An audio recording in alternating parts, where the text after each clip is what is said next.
Hello, I'm Raisa Chantami of the Indonesia channel in Jakarta, and this is your TIC News Break on the hour, every hour. Here's what's happening in Indonesia.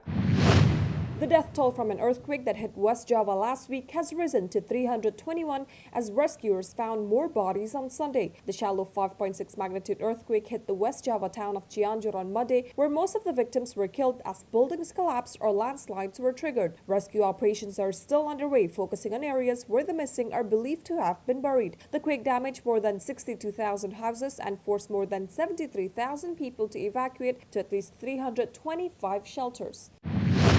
Indonesia seeks to show that ASEAN matters when it assumes the 2023 chairmanship of the Southeast Asian bloc, which is still struggling to end the prolonged political conflict in fellow member state Myanmar. The Myanmar military seized power in February 2021, during which Brunei Darussalam was the chair of ASEAN. According to Indonesia's permanent representative to ASEAN, Dari Aman, Indonesia will continue the work of the two previous chairs in regard to the Myanmar conflict. This includes getting Myanmar to adopt the agreed 5-point consensus, which among others called for constructive dialogue among all parties.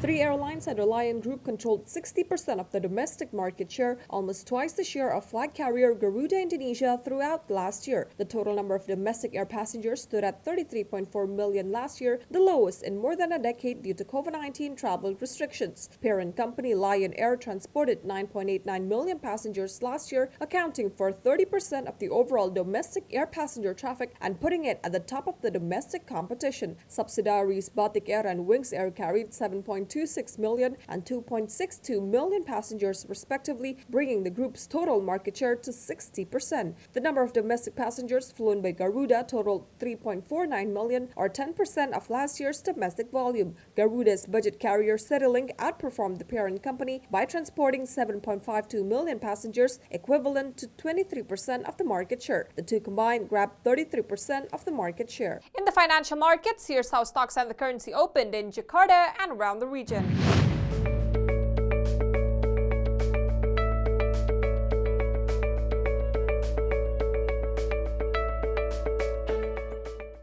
If you're heading to Indonesia or traveling within the country, here's the weather forecast for major destinations.